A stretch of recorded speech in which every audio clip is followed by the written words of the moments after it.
Hello, assalamu alaikum, good morning, khush aamdeed, ji ayanu, goeiemorgen, pakhair ragale, washmale, shumme. Welcome to World This Morning with Shiza Hashmi on such a refreshing day, ladies and gentlemen. This is absolutely refreshing for me because, of course, I've had my coffee and a very healthy breakfast.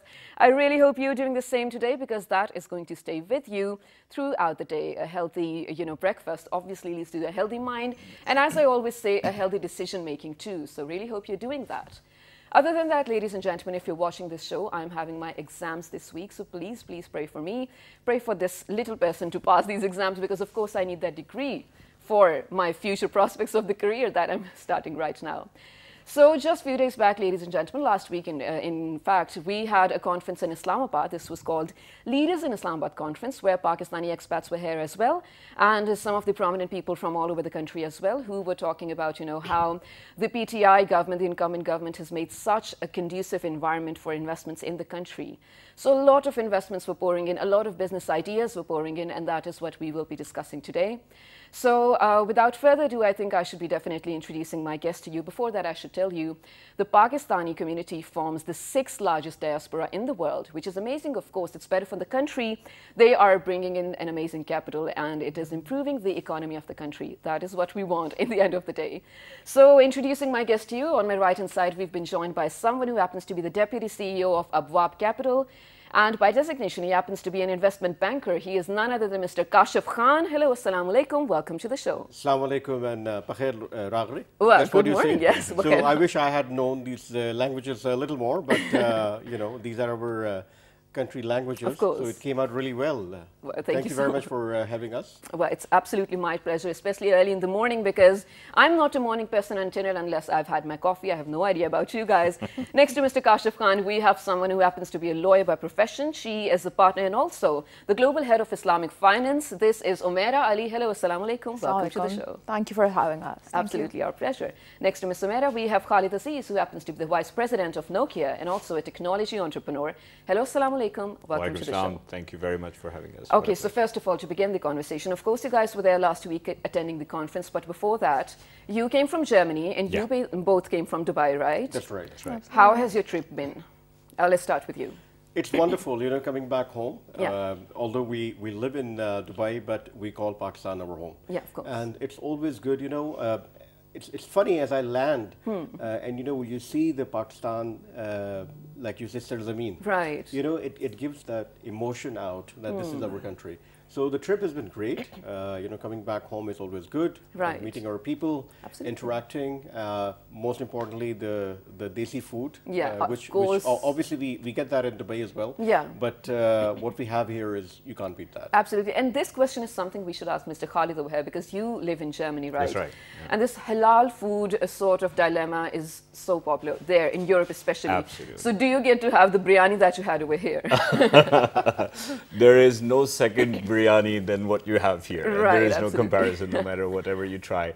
But like you said, Kashif, I mean, I think it's, we at times as expats do feel that we have left the country, Yeah. but it's such a wonderful feeling that Pakistan has never left us wherever we are. Most definitely And, so. and it's amazing, you always kind of, when you're heading back, it's a very strange feeling, and you always look out for any opportunity that brings you back home. To come back, right? Really, absolutely. What about you, Mera? Pakistan is it's always been home. I grew up here, so for me it's like coming home, and it is, you feel like every time I'm here that if there is an opportunity to come back, and I think if there is one would always want to. So it's always good to come home, yeah. Right. So as I already mentioned that, a lot of Pakistani expats are living abroad, and it is absolutely great for the economy. But, spending so many years abroad, what brings you back, and why do you think this was the right time to actually come back and then contribute to the country? Shiza, that's a very important question.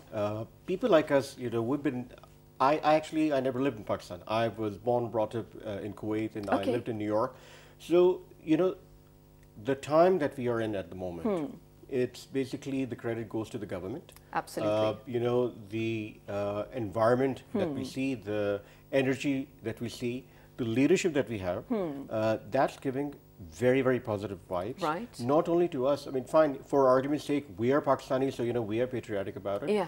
I feel that kind of energy in the other, local investors as well. So we'll get to that discussion later, but, that is the reason for us to be here. We've been here for the last 1 week. We attended the conference, we interacted with the government ministers right. at that level, we interacted with the business people here, and it's just been great. Yeah, absolutely. What about you? What brings you back here? And why do you feel like this is actually the right time to come back? I think it's the right time to come back because Pakistan feels like a country on a march. It does when you come here. After such a long time. Yes, absolutely. After such a long time. Yeah. I mean, I came back to Pakistan after university and I left. But right now, you can actually think about coming back. Right. And the narrative is so positive. And Pakistan has acted both diplomatically and economically in a very positive fashion. So it just feels right time to make a change and it feels like country going places, which is not what you can say about a lot of other countries in the world at the moment. Right, absolutely. Love it. What about you, Mr. Khalid?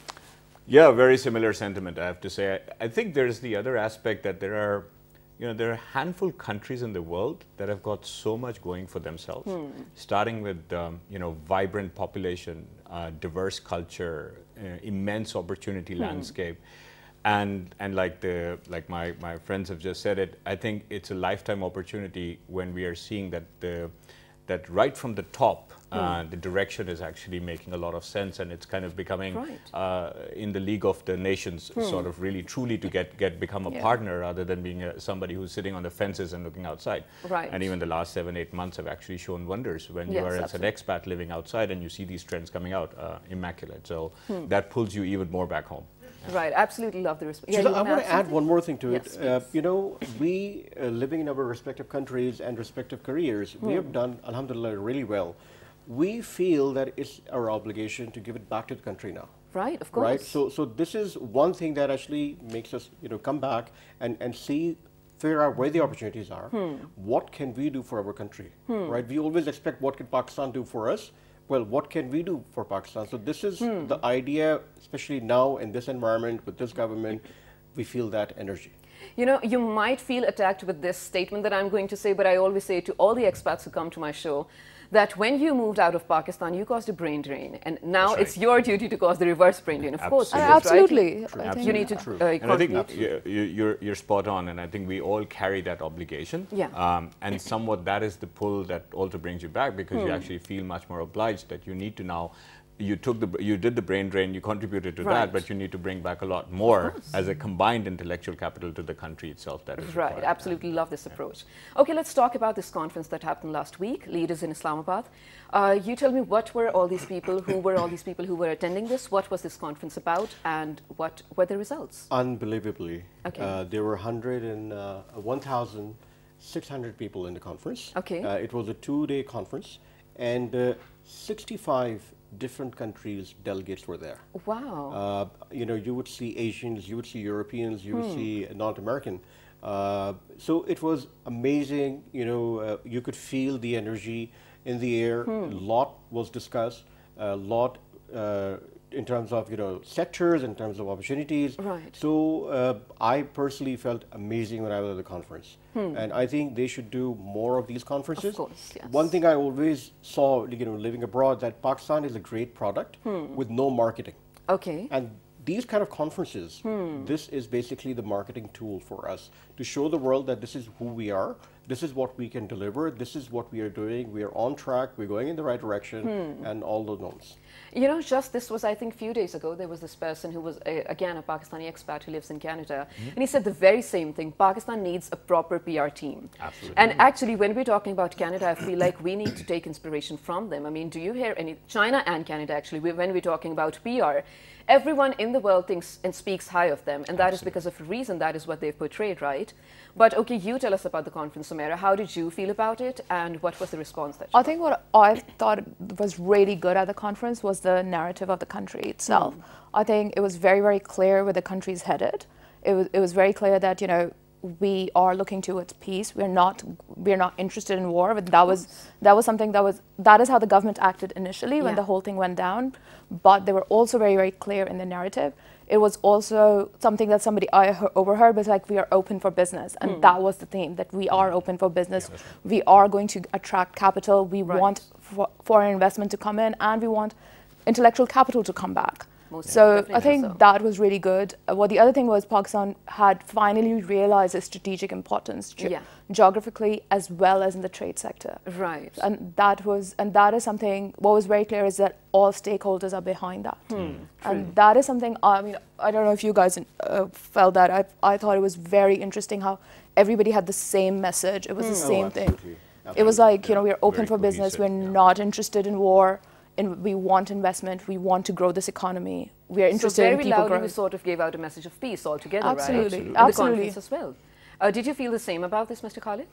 Very similar. I genuinely felt that, you know, one, the way the conference was designed, Yeah. because it talked about diversity, gender, real issues that this country faces. So it wasn't really camouflaged with all goodies and stuff, but real questions, honest answers, including this, you know, His Excellency is the foreign minister of the country as well as the finance minister. They actually, you know, dealt with the real issues. Right, and I thought absolutely. that that's actually a very big change. I cannot recall a time when, you know, we in Pakistan would have these sort of debates in such an open forum, open Right. challenge. Access to ministries is not something which is an impossible mission anymore. And that is really what a government is and should be, for the people, by the people. Most So that was one very good aspect. The other thing, I think, it was a very concerted effort to address our PR, as you Okay, said, right? okay. The perception. I think we have had a long history of trust deficit with the external world. That's true. And this is where we are truly making an investment to address that problem. Right. And bring Pakistan to the parity, because there is just, you know, people who just get touched by Pakistan once actually becomes a big part of their life story. Right. And I think all of us attendees, and this is something that brought us over within a 1 or 2 days notice all the way down here, because I think it's our responsibility as well, not only looking up to the governments and the diplomats of government, but each one of us actually represent the country and actually take Right. that message out. So great effort by the people that have put together. Hats off to them. A lot of Right, effort. and I feel like Pakistan always had the immense potential. We just sort of Absolutely. needed the right kind of leadership that we just have right now. But you guys also had dinner at the President House, right? How was Yeah. it? It was actually not at the President House, but the President was at the Oh, House. okay. Yeah. He Right. was the guest of honor tonight. And that was, again, a very positive feel. I mean, the President basically gave a closing, concluding speech. Okay. And it was amazing to see, you know, how passionately he talked about the potential and opportunity of this country. Right. I mean, this is a figurehead that actually represents, you know, the federation together. Right. And then, you know, his priorities were people, Yeah. women, digital transformation, how to bring up, you know, take technologies to the next level, how to make it as a lever of success for the country. Right. And you really get inspired every time you see an honest man standing up and really giving that impression. So, Right, yeah. absolutely. But you know, Mr. Kashif, this was just a few days back when the Crown Prince came to Pakistan. Along with him came a 40 persons delegation who actually all together made such a huge investment in Pakistan. First of all, what do you feel about that? And do you feel like, I mean, why was this not possible before this? Pakistan had the same potential before this as well. But why was this not happening? Governance, trust, policies, procedures, lack of marketing, as I said. Okay. I think trust is a very important factor, right? I mean, Yeah. leadership matters a lot, right? The impression that the Prime Minister, the current Prime Minister, is giving to the outside world. I mean, Right. there is a, you know, perception that, you know, he is an honest man. Yeah. He is a sincere person, and he sincerely wants to make a difference. He wants to take country to the next level. Right. So I think previously, I'm not blaming anyone, but Yeah. then, you know, a lot of things were missing, Yeah. a lot of components were missing, which now everyone is filling up. Right, the gaps are And being filled, right? Exactly, and you know, the best part is without wasting any time. I think we just completed 200 days of government. Yeah. And within 200 days, the amount of delivery we have seen, you know, we have money coming in from the Middle East, we have money Right. coming in from other Parts of the world as well, geographies yeah. as well. This is unbelievable. Yes, So, of you know, I course. mean, I think this itself is a litmus test. Right. You mentioned about the Canadian investor who was here and talking about, you know, PR for Pakistan. I think, yeah, we may go and compare ourselves with Canada. We're not far from that. Yeah. At least to begin with, we have a better looking Prime Minister. Of course, I second that. At competition, no, at least. Yeah, actually, he's more fit. Right, that's so true. That's so true. But since we are talking about, the conference, I think, Omera, you need to discuss some of the policies that the incumbent government has made in terms of investment. And I mean, definitely we need to talk about that, but I just thought of another question. So sorry. No, that's okay. We need to talk about that first. So since, such a huge number of foreign investment is coming, do you feel like that is making the local market sort of, build a trust with the government as well? Because a lot of people inside Pakistan, a lot of people who have the capital want to invest in something outside Pakistan because of the security that they don't have. Right. But now this must have a better impact, right? I mean, Anyone? go on. Yeah, maybe just to give and this is exactly one of the areas that we as a team are trying to resolve, or at least trying to make an effort to resolving that, because I think one of the big challenges is how do you bring institutionalized capital to the country to allow growth of businesses? Okay. Not only at the startup level, but actually making true businesses out of it and solving real problems at scale for Pakistan. Right. And what we are trying to do as a team is to design that framework and help the government to really attract external diaspora from Middle East, from North America. The West Coast is very excited to actually invest in Pakistan, but they need a vehicle to come in. Friends and family does not work and does not really take you too far. And look at the other countries that have had that experience. So this is specifically one of the key agenda points that actually Kashif also spoke at the conference today, is to launch a kind of a very structured venture capital fund that would address that gap and the problems there. Wow, perfect. We need to talk about the venture capital fund, but before that, since I was asking you, Omera, the policies that the incumbent government has made regarding the investment opportunities and bringing all of them in, and also the task forces that have been created, what do you think is lacking in all of that? I think the policy change is slow, and not just in this country, in every country, because everybody wants a quick fix, and there isn't, because that actually required legislative process. But what this government is doing, and something that we've been discussing with the government, and hopefully we can take it forward with them, is what policy changes are actually required, what legislative amendment is required. I mean, some of the key things for any investor, 3 things that almost always are a red flag are a tax. How am I going to be taxed? Because am I going to be caught up in double taxation? Will I be taxed on capital gain? Those things always kick in. The second thing is, will I be able to take out my money? What is the repatriation policies? So Pakistan there have been issues, let's say, with Pakistan repatriation policy, and that needs to be resolved. The third thing is the foreign exchange. So if you're investing in dollar amount, and by the time if the devaluation has happened, how does your impact your investment? And is there a way to protect it? And fourth thing that we don't talk about in Pakistan a lot is ease of doing business. Because if you are a person of a Pakistani origin or somebody who lives in Pakistan, it's a really easier process compared to if you're somebody who is not of Pakistan origin or live in Pakistan.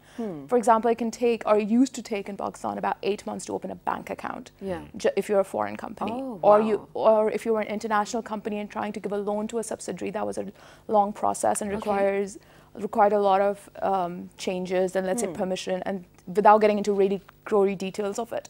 And the government will need to make legislative changes because it's not something that you can change by a stroke, but government is talking about it, government is aware of it, and that is a difference. There's a difference in attitude, right? There's a difference in attitude of recognition that, yes, we need a change, we are going to make a change. And that, from a business perspective, from foreign investment perspective, is a great thing to do, because, again, some person investing in needs to know that their money is safe. And by doing that, I was coming to. Do you feel like with, wherever we're going, is this going to sustain the policies that we're making even after 5 years, or let's say in case of any political instability as well? So the good thing about legislative change is it's legislative. Right. So once the law has been passed, it takes a lot to amend the law. And that is why it's slower process, but it's a lasting process. Okay. And that's a good thing for us. That's the good thing. Right. So yes, it might take you time, and it should take you time. Okay. A legislative change should take time because it should take deliberation. But once you have that change, it also takes a lot to amend that agreement again, or that legislation again. So it's a slow process, it's a good process, and the government seems to be on the right track. And that should last you. Right, absolutely, love it. So ladies and gentlemen, we have some amazing Pakistani experts in our studio, and we are discussing how they are now finally ready to come back and contribute to Pakistan. Stay tuned because we will be discussing a lot more. Good morning. We're heading out to a short break.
Welcome back to Well This Morning, which is a Hashmi on such a refreshing morning, ladies and gentlemen.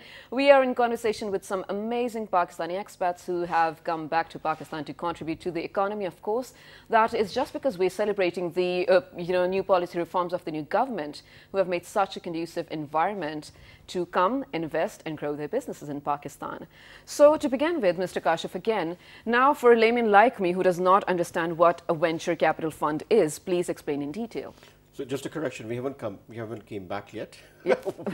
we are here, we're visitors. Yeah, okay. We're visiting, we're testing the water. Okay. So we're pretty much outside. Back for the industry. Right, exactly. Venture capital fund is actually, in general, the way you define it, it's a fund which invests into startups and growth capital companies. Okay. Right, and usually most of the time they are technology related. Right. Even if it's other sectors like healthcare, education, agriculture, the tech aspect is there. So in general, that's what the venture capital fund is about. Okay. We are actually, in the process of launching one of the funds, which is Pakistan Venture Capital Fund.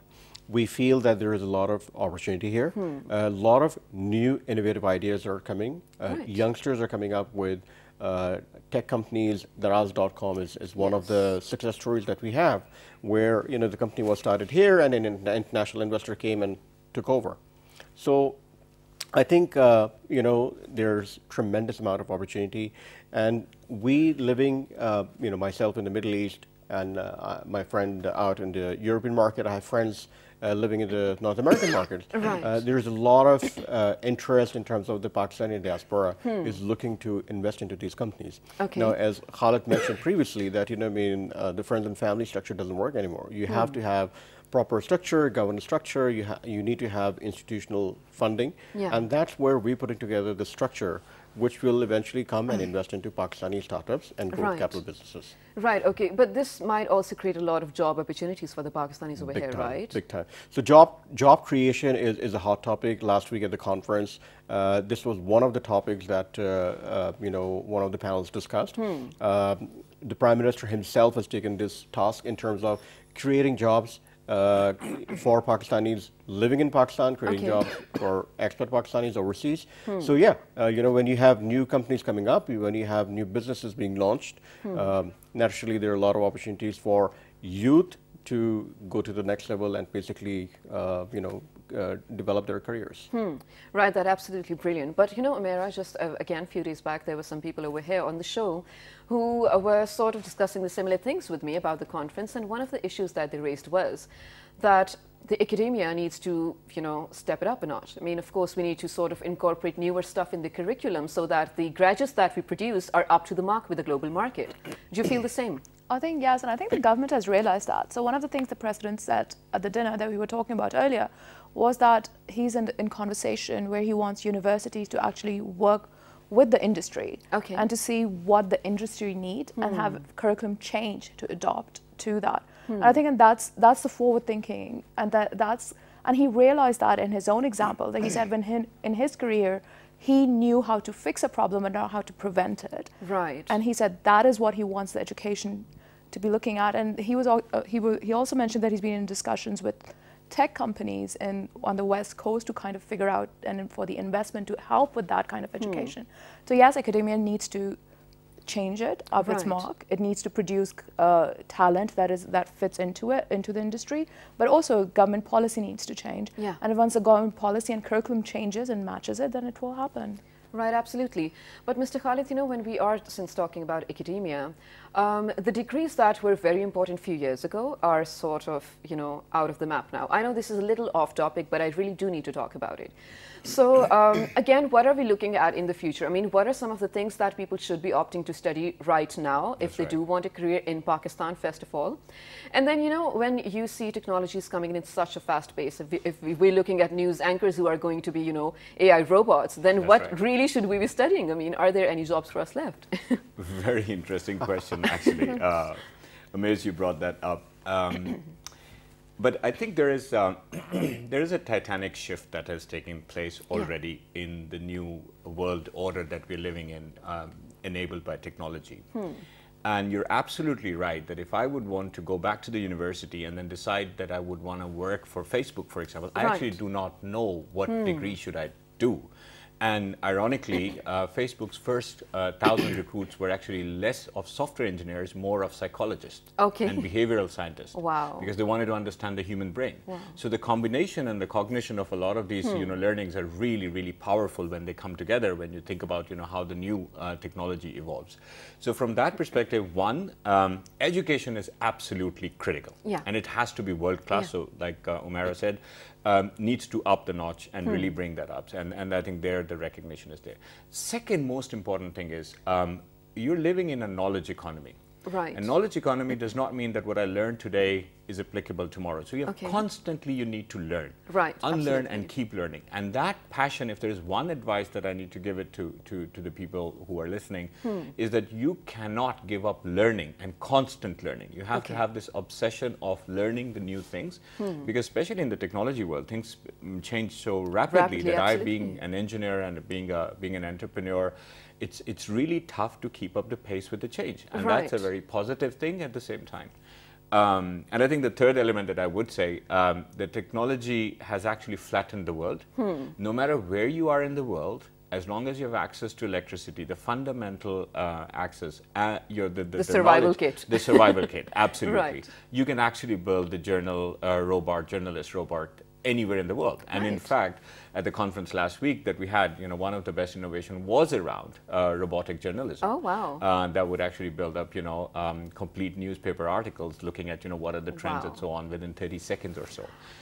So that is reality of the world that we live in. And this is being developed in Karachi, in Pakistan. And probably one of the best innovations that I have come across over the years. Wow, so basically we are looking at a better, let's say, IT structure of Pakistan in the future. And I think I've mentioned this on the show before as well. I was reading an article which said that Pakistan is to double its IT exports by 2020, which is brilliant. But what do you think, what will it take for some giant techs like, you know, Google or even IBM or Microsoft to venture into Pakistan like it has already done to our neighbors? Yeah, you're a very good question again on that. And I think there is one thing that we need to also, and this is part of the VC structure that we're building in. Before somebody else comes and solves your problem, we need to solve our problems ourselves.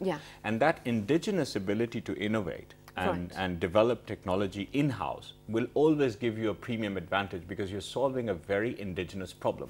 No Googles or Amazons would actually know your behavior of selling and buying and so on. That is why Daraz is much more you know, successful than anybody else. And I think what our VC fund is actually also focused around is how do we focus around agriculture, education, and health, which is exactly in line with what this government's priorities are.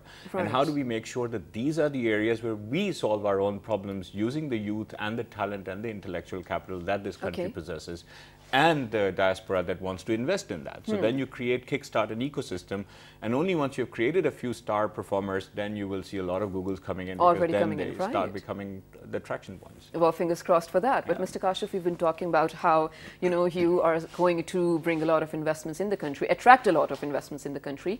But should we talk about the vistas that we can, you know, discover or explore, or the investors can in Pakistan? One of, okay, IT being one, we've already mentioned. What are some of the others? Healthcare, education, surprisingly, tourism. I was about to talk about tourism. There's a lack of tourism in Pakistan, Yeah. whereas the opportunity is humongous, right? I mean, we have beautiful valleys, we have mountains, we have in the northern areas, you go to, Murray is just here, but then Natia Gully is there and Skardu is there. Even deserts. South Punjab is absolutely beautiful. Exactly. So I think a big investment should come into the tourism sector. And there are, at least from the Middle East, there are investors who are gearing up and they're trying to figure out, if they want to put in new hotels here to begin with. Right. I think that's a huge opportunity. Yes, most definitely. You go to the hill station, I think PC Bourbon is the only option that we have, and that's what, 30 years old or 40 years old? Pretty old, yes. Exactly, and it's obsolete. I think we need at least... But still beautiful. yeah, absolutely. But at least we need 5 to 6 more of those kind of resorts there. So tourism is a big opportunity. As I said, healthcare, new hospitals. Last week at the conference, the president highlighted a very important point. He himself is a doctor, so he understands, the insurance that you need to create a proper health net kind of environment, right? So from that perspective, if that happens, then obviously healthcare is a big opportunity. As Khalid just mentioned, education is, the most important part is education, and you have to give the top-notch education to our talent, the young talent that's emerging at the moment. So these are the main sectors, but of course, a huge opportunity. We have nature, so agriculture is a big opportunity.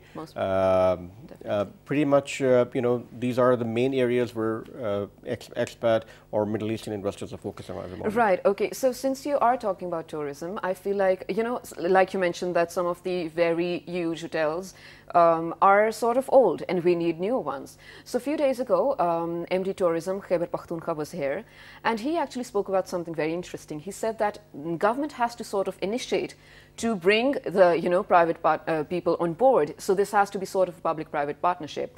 But what we have to do, we have to be the facilitators. So the government sort of builds roads to them and then tells them where they should invest, and then the hotels can come in, right? So if that does happen, not only in tourism, in other sectors as well, public-private partnership, I feel like we're looking at such a prosperous Pakistan, right? Absolutely.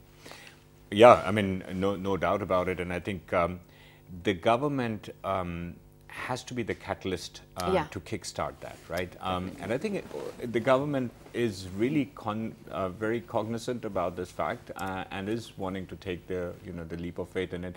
And especially when it comes to tourism, you have to have a minimum infrastructure access available, the electricity, the road network, and so on. And then this is, and given that the population, your own middle class swelling with the growth as it is a huge market. Then if you just look at your own expats or the Pakistanis who wants to visit back, instead of going to any other place, you're talking about a large potential pool of tourists that can flock back to the country, provided you do the basic infrastructure availability. And like Kashif said, I think there are lots of investors that are looking at these long-term investments in Pakistan, stable returns, because tourism don't really run around very easily. I mean, and these are your kind of return customers, right? So if I would bring my children, they would probably keep coming back every summer or so. So that's how it goes. But you're absolutely right. I think the state has to a little bit step up to bring that public-private partnership. They have to initiate it. And they have to initiate and make but I the think the government is, though. And Pakistan has actually got really good policies around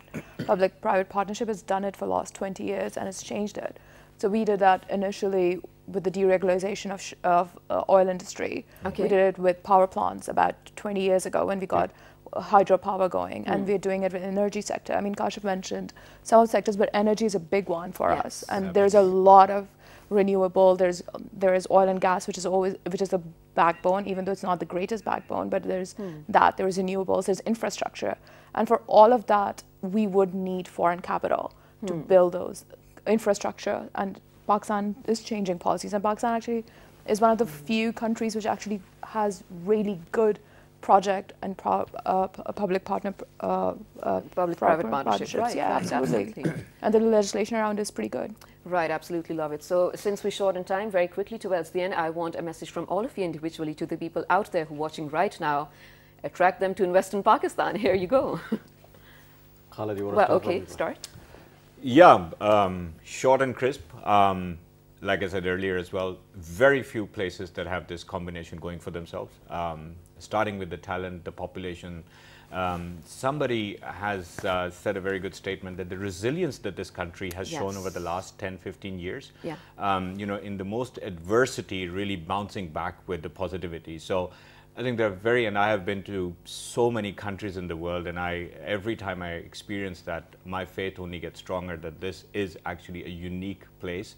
And for an investor perspective, you know, yes, you might see a few higher risks, but then at the same time, higher risk is higher reward. So come back and invest here. Now is the time. Brilliant. What about you, Mary? I mean, I think Pakistan has all the fundamentals, right? It has a good population. It's got the resources. It's got the policy hopefully coming, and it's got the right government supporting it. Right. So the fundamentals are right. It's time to come back and Well, that was convincing enough. Brilliant. What about you, Mr. Kashif?